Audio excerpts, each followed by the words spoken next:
এই সাদাপুর সরকারি প্রাথমিক বিদ্যালয় মাঠে যে স্কুলটি 1968 সালে প্রতিষ্ঠা লাভ করেছিল, আজকের এই দোয়া ও মিলাদ মাহফিল অনুষ্ঠানের সম্মানিত সভাপতি বনগাঁ ইউনিয়নের বিএনপি সভাপতি মোহাম্মদ আবু সাইদ, উপস্থিত বিএনপি অঙ্গ সংগঠনের বিভিন্ন পর্যায়ের নেতৃবৃন্দ, উপস্থিত এলাকার মুরব্বিয়ান, সুধীমণ্ডলী এবং বাড়িতে বসে যারা আমার বক্তব্য শুনছেন, আসসালামু আলাইকুম। আজকে এটি একটি দোয়া ও মিলাদ মাহফিল এবং কাদের জন্য আপনারা ইতিমধ্যে শুনেছেন যে আমাদের কয়েকজন বিশিষ্ট ব্যক্তি যারা দীর্ঘদিন এই বনগাঁ ইউনিয়নের বিএনপি রাজনীতিকে সমৃদ্ধ করেছে এবং আরো গুরুত্বপূর্ণ হলো যারা নির্বাচনে জীবন বাজি রেখে কাজ করতেন এবং নির্বাচনে কিভাবে ভোট আনতে হয়, নির্বাচনে কিভাবে বিএনপি পক্ষে কাজ করতে হয় সুন্দরভাবে, যাতে একটি প্রার্থী বিপুল ভোটে বিজয় হয়, সেই কাজটা তারা খুব ভালোভাবে করতেন। আমাদের পুরানবাড়ি হাফিজুর রহমান হাফিজ ভাই, যিনি সাধারণ সম্পাদক ছিলেন, এবং আপনারা জানেন যে উনি এই শেষ সময় কিন্তু উনি এই যে যার নামে মোহাম্মদ সাইদ এবং মামুন একসাথে গ্রেপ্তার হয়ে ৪৫ দিন জেল খেটেছেন। মামুন যদিও আরো ২ মাস আগে জেল খেটেছে, কিন্তু সেটা আমরা দেখেছি। এবং ওই সময় তার বয়স, তার শারীরিক অবস্থাও কিন্তু খুব ভালো ছিল না। ৪৫ দিন হঠাৎ করে অ্যারেস্ট হয়ে জেল কাটা, এটা কিন্তু অনেক কষ্টে। কারণ আমি ৩বার জেল খেটেছি, আমার নামে ৫৩ মামলা। আমরা পরে থাকতে পারি, আমাদের বয়স একটু কম, কিন্তু হাফিজ ভাইয়ের মতো মানুষের কিন্তু ওই সময়টা আমরা জানি। তারপর পুরানবাড়ি মান্নান হাওলাদার, চাকুলিয়া সেকেন্দার ভাই, আরেকজন ব্যক্তি ফরিদ আহমেদ, যিনি মারা গেছে দুবাইতে। আমার সাথে তার জীবন দশায় এই আওয়ামী লীগের সময় যখন পালায়া টেলায় থাকতাম, দেশের বাইরে যেতাম, আমেরিকা যেতাম, দুবাই ২-৪ দিন থেকে যেতাম শুধু ফরিদের জন্য। এবং ফরিদ যতদিন দেশে ছিল নির্বাচনে আমাদের জন্য অনেক কাজ করেছে এবং তাদের আন্তরিকতা, তাদের গ্রহণযোগ্যতা, সেকেন্ডার কথা আমি ভুলতেই পারি না। এই বয়সে ইলেকশনের সময় যে কাজ করতো, মনে হয়তো উনি আছে, আমার মনে হয় চাকুলিয়া যাইতে হবে না, বনগাঁ এই প্রান্তে যাইতে হবে না। এবং যেভাবে নেতৃত্ব দিত, রাত 10টা 11টা 12টা না, তারা ঘুম নাই, ক্যান্ডিডেট ঘুমে আছে, কিন্তু সেকেন্ডার ভাই ঘুমাতে পারতেছে না, তার দল বল নিয়ে মাঠে কাজ করতেছে। এটা কিন্তু আমি সাক্ষী, কারণ আমি তো 2006 আপনাদের ভোটের সংসদ সদস্য হয়েছি, 2008 সালে নির্বাচন করেছি, 18 সালে নির্বাচন করেছি, 14 আর 24-এ করতে পারেনি কারণ দল চায় নাই। অতএব সেরকম একটা মানুষের আজকে দোয়া ও মিলাদ মাহফিল অনুষ্ঠানে আপনি এসেছেন, সেজন্য আপনাকে ধন্যবাদ জানাই। আর এটাকে আবার জনসভায় কেন বললাম, কারণ তো 15-16-17 বছর তো এলাকায় আসি না, আপনারা আমাদের চেহারাও ভুলে গেছেন, আমাদের কথাবার্তা অনেকদিন শুনেন না। সেজন্য আমরা আয়োজন করলাম যে কিছু বক্তৃতাও যদি আপনারা শুনেন, আমরা বলতে পারি, খারাপ হবে না। কারণ এক সময় তো ভোটের মাধ্যমে আমাদের ইলেকশন করে পাস করতে হবে। কিছু আলামত, কিছু নজির, কিছু কথাবার্তা আগে বলে যাওয়া ভালো। এবং আমরা জানি এই সাদাপুর ঐতিহ্যবাহী 5 পাড়া সাদাপুর, বান্দারটাই, পুরানবাড়ি, কাজীপাড়া, গুপের বাড়ি, আমরা অনেকেই, আমি 2 বা 10 বছর এমপি ছিলাম, আমি দায়িত্ব নিয়ে বলতে পারি একজন সংসদ সদস্য হিসেবে যতবার এই বিভিন্ন পাড়ায়, বিভিন্ন এলাকায়, বিভিন্ন গ্রামে, বিভিন্ন ওয়ার্ডে যতবার আসছি, অন্য এমপিরা আসে নাই, আসছে ওই যে বলিয়াপুরে কুন্ডা, এইদিকে আসার তাদের সময় হয়নি। কিন্তু এই যে চাকুলিয়া, নিকলাল, এই চাকুলিয়া মাঠে আমি ফুটবল খেলছি এমপি থাকা অবস্থায়, এই নিকলাল মাঠে আমি ফুটবল খেলছি, আমার মনে আছে। আমরা এই এলাকায় যখন কাজ করতাম তখন মনে হতো এটা আমার গ্রাম, এটা আমার বাড়ি, এখানে যখনই চাপ দিবে তখনই আসতে হবে। আপনারা ভুলে যেতে পারেন, আমি ভুলি নাই 1997 সালে 28শে ফেব্রুয়ারি এই সাদাপুরে গুলি করিয়া একটা ব্যবসায়িক গ্রুপ, একজন মহিলা সহ 3 জন পুরুষ, 4 জন লোককে মারা গেছিল। আমরা কিন্তু এসব বলছিলাম, কেন আপনার মানে বাপ দাদা জমি আপনারা ছেড়ে দিবেন, জমি তারা কিনছে 5-7 বিঘা, জমি তারা বায়নাপত্র করছে 15-20 বিঘা, তারা একটা ডিমার্কেশন করছে 100 বিঘা জমি, এটা নাকি সব লাগবে, বানকার টাঙ্কার আয়না। এবং আপনারা কিন্তু আমরা দল বল নিয়ে আপনাদের বলে যাওয়ার পর যে ওরা ঢাকা থেকে কি হেলিকপ্টারে আসবো না গাড়ি দিয়ে আসবো? গাড়ি দিয়ে এলে রাস্তা কেটেছ, আপনারা কিন্তু আমাদের কোথায় রাস্তা কাটছিলেন, ওরা কিন্তু শেষ করতে পারে নাই।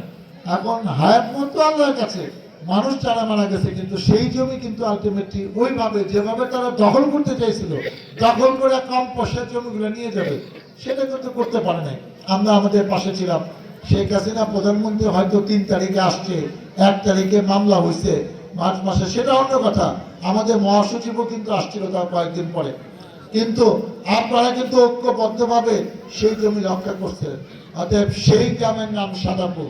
আপনারা 15 বছর এত কষ্টের পরেও কিন্তু এখনো আপনারা টিকে আছেন, আপনারা অপেক্ষা আছেন আমাদের নেত্রী দেশনেত্রী বেগম খালেদা জিয়া কবে প্রধানমন্ত্রী হবেন, বিএনপি কবে ক্ষমতা হবে। আমরা জানি আপনারা বিএনপিকে পছন্দ করেন, আমাদের নেত্রী দেশনেত্রী বেগম খালেদা জিয়াকে পছন্দ করেন।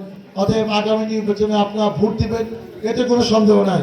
কিন্তু এই 15, 16, 17 বছর যে কষ্ট করে আমরা আপনারা এখনো টিকে আছি। এখন দেখেন শেখ হাসিনা এখনো বলে, আমি কয়েকদিন আগে শুনলাম সে এক জায়গায় সাক্ষাৎকারে তার নেতা কর্মীদের সান্ত্বনা দিচ্ছে সে নাকি পদত্যাগ করে নাই। তো আমি কয়েকদিন আগে একটা ফেসবুকে একটা স্ট্যাটাসে দেখলাম, আপনারা আমার এই উদাহরণ দেওয়ার জন্য কিছু মনে করেন না। ধরেন একজন বিবাহিত মহিলা, তার 5-7 বছর সংসার করার পরে তার 2-1টা বাচ্চা, তার 2টা সন্তান আছে, এগুলো ফালেয়া তো অন্য একজন পুরুষের সাথে যখন চলে গেল, আমরা তো এরকম ঘটনা জানি, এগুলো ফেসবুকে দেখি, পত্রপত্রিকায় দেখি, তখন কিন্তু যে পুরুষকে ফালেয়া চলে গেছে তাই কেউ জিজ্ঞেস করে না যে ভাই আপনার কি ডিভোর্স দিছে, আপনার কাছে কি ডিভোর্সের কাগজ আছে? কারণ শেখ হাসিনা প্রধানমন্ত্রী ছিল, সে সব ফালায় গেছে গা। এখন তার প্রধানমন্ত্রী, তার এই পদত্যাগপত্র কোথায় আছে না আছে এইটা আপনার হারা দরকার না। তুই তো বাইকাই গেছো দেশ থেকে, বাইরে দেশে থাকতে পারো না। তুই বলো যে 18 কোটি মানুষ তোরে ভালোবাসে, তোরা বলে ভোট দিয়া বাবা এমপি বানাইছে, মন্ত্রী বানাইছে, প্রধানমন্ত্রী বানাইছে, তুই পলাস কেন? তো এত লোক, তো ছাত্রলীগ, যুবলীগ, আওয়ামী লীগ, তো র্যাব, তো পুলিশ, তো কত বানি এসবি টিভি, কই এরা তোরা তো রক্ষা করতে পারলো না। তুই জীবন নিয়ে হেলিকপ্টার দিয়ে পড়ে গেলি গা। এখনকার পদত্যাগ করি নাই, পদত্যাগ পত্র বাংলা মানুষরা দেখতে চায় না। তাছাড়া আমরা রাষ্ট্রপতিকে দেখছি, উনি নিজে বলছে পদত্যাগ পত্র আমি গ্রহণ করিয়াছি, পদত্যাগ পত্র রাষ্ট্রপতির কাছে আছে, সময় মতো উনি দেখাবে। এটা আমার খোঁজ খবর নেওয়ার দরকার নাই। তুমি রাষ্ট্রপতি রেখো, আমার পদত্যাগ পত্র কই তোমার কাছে আছে কিনা তুমি মিথ্যা কথা কও। যে রাষ্ট্রপতি ভাষণ দেওয়ার সময় স্বীকার করছে যে পদত্যাগ পত্র আছে, এই পদত্যাগ নিয়ে 18 কোটি জনগণ আর কোনো চিন্তা নাই। আর ওই গল্পের মতো আপনারা আওয়ামী লীগকে উদাহরণ দিয়ে পদত্যাগ পত্র দিয়ে কি করবে, কতদিন বাইরে শান্তিতে থাকো, দেশের মানুষকেও শান্তিতে দাও, তোমাদের হিসাব আল্লাহ করছে। আমরা যেমন অনেক সময় পারতাম না, মামলা খাইছি, পলায় থাকছি, পুলিশের গুলি ময়ে যখন অনেক সময় পলায় থাকতাম, আল্লাহর কাছে নামাজ পড়ে একটাই দোয়া করতাম, হে আল্লাহ তুমি কত জাতি, কত উচ্ছৃঙ্খল জাতিকে, বিশৃঙ্খল জাতিকে যারা অনেক নির্যাতন করছে একদম হাজার হাজার বছর আগে, তাদেরকে নিশ্চিন্ত করে দিয়েছো। পৃথিবীর ইতিহাসে ওই দেশও নাই, ওই জাতিও নাই। মক্কা মদিনা অনেক কাহিনী আমরা জানি। যে এই জালিম সরকারকে তুমি কবে নিবা, কবে নিবা, কবে নিবা? আল্লাহ তখন মনে মনে মনে বলছে ধৈর্য ধরো, ধৈর্য ধরো। আজকে কোটি কোটি মানুষের দোয়া আল্লাহ কিন্তু কবুল করছে। আজকে দেলোয়ার সাহেবের মতো লোকদের কিভাবে বিষ খাওয়ায় হত্যা করা হয়েছে, এইসব কাহিনী আমরা জানি। এইসব বড় বড় আলেমরা এই বাংলাদেশে আবার জন্মগ্রহণ করবে কিনা সেটা আমরা জানি না। আজকে দেখেন এইসব করার পরে আল্লাহ এমন শাস্তি দিল। আমরা এতদিন জানতাম যে সব বিচারপতির দুনিয়াতে হয় না, ম্যাক্সিমাম বিচারপতির পরকালে হয়। সেখানে বেহেশত দুযুগের হিসাব নিকাশ করে একজন বেহেশতে যায়, দুযুগে যায়। কিন্তু আল্লাহ কি নজির দেখাই দিল বাংলাদেশে। দেখেন এই দেশের কোনো প্রেসিডেন্ট, প্রধানমন্ত্রী এইভাবে পলায় যায় নাই। হ্যাঁ মারা গেছে, আর বেটা বাঘের বাচ্চারা মারা যায়, বেটা তারা পলায় না। তুই পলাইলে কোনো শেয়ারের মতো, তোর পলানোর দরকারটা কি? তুই এত কাজ করছো, এত কিছু করছো, তোর জনপ্রিয়তার সীমা পরিসীমা নাই, তোর দেশ থেকে পালাইলে কেন? আল্লাহ দেখিয়ে দিল যে না, কিছু বিচার দেশের মাটিতে করতে হয়, কারণ এটা যেন উদাহরণ হিসাবে থাকে যে যে যেরকম অন্যায় জুলুম অত্যাচার করছে তার শাস্তি সেরকম হয়। হাজার হাজার বছর ইতিহাসে এই বাংলাদেশে লক্ষণ সেন সেই রাজা পলাইছিল আর শেখ হাসিনা, আর কোন রাজা বাদশা মারা গেছে কিন্তু পলায় রাজত্ব ছিল অন্য জায়গায় কোথাও যায় নাই। অতএব দেখেন এমন কাজ করছে। আমরা আমাদের এলাকায় অনেক কাহিনী জানি যে এক ওয়াক্ত নামাজ পড়ে না, নামাজ হয়তো জানেই না যে শুদ্ধভাবে কিভাবে নামাজ পড়তে হয়, 2 রাকাত 4 রাকাত। এরা মসজিদ কমিটি সভাপতি হয়েছে। যে 2 কলম লিখতে পারে না সে স্কুল কলেজে সভাপতির দায়িত্ব পালন করছে, মাদ্রাসার সভাপতি পালন করছে, এবং তাদের কাজটা কি ছিল জানেন? এই সভাপতি হইয়া মসজিদ মাদ্রাসা শিক্ষা প্রতিষ্ঠানের টাকাগুলা ধ্বংস করছে, অনেক স্কুল কলেজের জমি তারা দখল করছে। এখন আল্লাহ ঘর মসজিদের টাকা যে মাইরা খাইছে তার বিচার কিন্তু শুরু হয় নাই। আপনারা দেখে যেতে পারবেন, অপেক্ষা করুন। এইসব মসজিদের টাকা, কষ্টের টাকা, মানুষের দান দক্ষিণার টাকা, সেই টাকা যারা লুটপাট করছে, নিজেরা ভক্ষণ করছে, তারা শান্তিতে থাকবে আমি বিশ্বাস করি না। আপনারা দেখবেন শান্তিতে যারা পলে আছে সেখানেও ঘুমাইতে পারবে না। আপনি নিশ্চিন্ত থাকেন। এবং এই যে মুরগির খোপের মতো এক একজনকে এক এক জায়গা থেকে যে গ্রেপ্তার করতেছে, এটা আবার কিছু কিছু মজার কাহিনী আছে, সব কাহিনী বলতে পারি না, দিয়ে একটা বলি। যারা যাদের আত্মীয় স্বজনের বাসায় আছে, তারা যখন ক্ষমতাসীন থাকা অবস্থায় মন্ত্রী ছিল, অনেকে ফোন দিছে, তাদের পারিবারিক অনুষ্ঠানে দাওয়াত দিছে, বিপদে পড়ে তাদের কাছে তদবির করতে গেছে, কোনো কিছু পাত্তা দেয় না। তারা তো টাকাটা চেনে, অন্য কিছু আত্মীয় স্বজনে করতে হলে তার টাকা নেওয়া যায় না, তারা ফোন ধরে নাই, পাত্তা দেয় নাই। এখন তার পরিবার কয় যে এইসব ভাত চিটাও এগুলো জনগণ খুঁজতেছে, এরা আমরা বাসায় রাখছি কেন? এগুলো তো পুলিশে দিয়ে দিলে আল্লাহ সব দিব।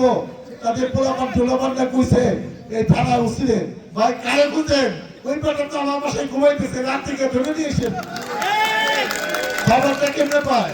ও তো বাসার থেকে বাইরে হয় না, মোবাইলও ব্যবহার করে না, চুপচাপ শুয়ে আছে। তাহলে পুলিশ গোয়েন্দা সংস্থা জানছে কেমনে যে বাসায় আছে? ওই আত্মীয় স্বজন করে দেয়। ও পাত্র চিটার, ওরে নিয়ে তো আমি বিপদে পড়ে কাছে থানা করে ধরে হয়ে থাকা, সারা বছর অনেক চালাইছে, আঙ্গুর শুনতে চালাইছে। তো এরকম কাহিনী আমরা সামনে আরো শুনবো। আর যে কথা অনেকে বলছে আওয়ামী লীগের লোকদের মাথা অনেক বুদ্ধি, তো যারা 15-17 বছর আমাদের লোকে থাকে নাই, এখন আমাদের আর তার দরকার নাই। যারা এখন নাটক করতেছে, আমি এই বিভিন্ন নেতা কর্মীদের বলে দিই, আপনারা আওয়ামী লীগের শেল্টার নিয়ে এইভাবে আর কিন্তু আর দল গুছায়েন না। অনেকে মেম্বারি করবো, চেয়ারম্যানি করবো, ওদের অনেককে কাছে টানার চেষ্টা করতেছে। আপনি ওদের কাছে টেনে যে ভোট পাবেন, এরা যখন আপনার আশেপাশে থাকবে, জনগণ মনে করবো যে এদের ভোট দিলে তো আমরা আবার সামনে ক্ষতি হইতে পারে, আবার অনেক জনগণও কিন্তু চলে নাও যেতে পারে, অনেক ভোটে কিন্তু আপনি আবার নাও পেতে পারেন। এটা খেয়াল রাখেন এখন থেকে। আর আওয়ামী লীগ যে কাজটা করছে, মানুষের বিবেক নাই। আজকে শিক্ষিত মানুষ, কেউ honours pass, BA pass, MA pass, তাদের বিবেক নাই। এখনো তারা বলেন এ আপা নাকি ভালো, আপাকে নেই বাংলা মানুষ চায়, শেখ হাসিনা সরকারকে নাকি বারবার চায়। আজকে দেখেন 2000-এর বেশি মানুষ মেরে ফেলেছে, 15-20 হাজার মানুষ পঙ্গু হয়ে গেছে, কারো হাত নাই, পা নাই, চোখ নাই। এইসব পঙ্গুরা তো যাদের জীবন গেছে, যারা পঙ্গু হয়েছে, তাদের তো আমরা কোনো কিছু করতে পারছি না। আপনি 10, 20, 30 লাখ টাকা দেন, কিন্তু এই জীবন তো আর ফেরত আসবে না। আজকে আওয়ামী লীগের কোনো অনুশোচনা নাই। একটা ভাই বলে না যে আমরা ভুল করছি, শেখ হাসিনা একটা ভাই মাপ চায় না, আবার বলে ক্ষমতা আসবে, ফুট করে ঢুকে পড়বে, ঠুস করে ঢুকে পড়বে। আপনি ঢুকে পড়েন, জনগণ অপেক্ষা আছে, ঠুস করে ঢুকে কোথায় থাকেন? ঢাকা পর্যন্ত আইতে হবে না, যে দিক দিয়ে ঢুকবেন ওইখানে মানুষ আপনাদের বিচার করবো, অপেক্ষা করেন। আপনি ঢুকে দেখেন বাংলাদেশের মাটিতে মানুষ কি বেচাও করে।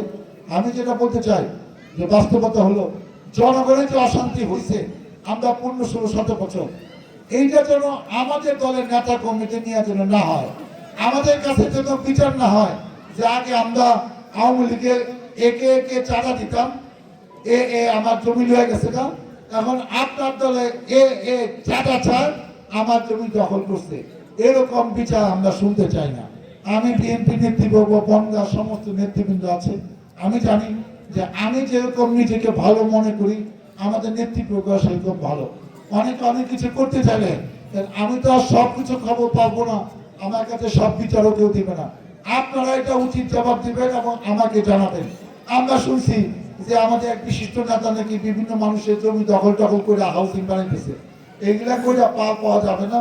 লোকজন কিন্তু সংগঠিত হইতেছে, এগুলা নিয়ে যখন বিক্ষোভ হবে, মানববন্ধন হবে, পত্রিকায় মিডিয়ায় আসবে, অনেক পদ কিন্তু থাকবে না। যে পদের দেমাক অহংকার নিয়ে আপনি বড় বড় হুঙ্কার দিচ্ছেন, পদটা যখন থাকবে না তখন কিন্তু আপনি বাড়িতেও যেতে পারবেন না, ঢাকা শহরে আপনিও পড়ায় থাকবেন। আপনি যা করেন বুঝাশোনা করেন, এই দিন না আরো দিন আছে। পরিশেষে আমি আপনাদের কাছে দোয়া চাই, সহযোগিতা চাই। আগামীতে আমরা আপনাদেরকে সাথে নিয়ে সকল অন্যায় অত্যাচার জুলুমের বিচার করব। সরকার প্রচলিত নিয়মে মামলা দিছে, এখনো যারা মনে করছে মামলা খাই নাই, যখন লেখা আছে এই 120 জন এবং আরো 200 লোক, ওই লোকের মধ্যে আপনার নাম কিন্তু আছে।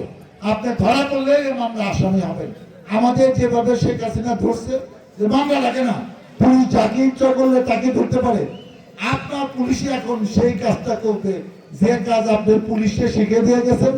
আমরাও সেইভাবে পুলিশকে সেই কাজে লাগাবো, যে যখন তাকে ধরা প্রয়োজন মনে করবে, আওয়ামী লীগের লোক যারা এখনো টেলিফোনে হুমকি দিবে, বাড়াবাড়ি করবে, আইসা জমি দখল করবে, আমরা কাউকে ছাড় দেব না। আপনারা আমাদেরকে সহযোগিতা করেন। পরিশেষে আমি আপনাদের কাছে দোয়া চাই, আগামী দিনে আপনাদের পাশে, আপনাদের সাথে থেকে আপনাদের যেন কল্পনা করতে পারি।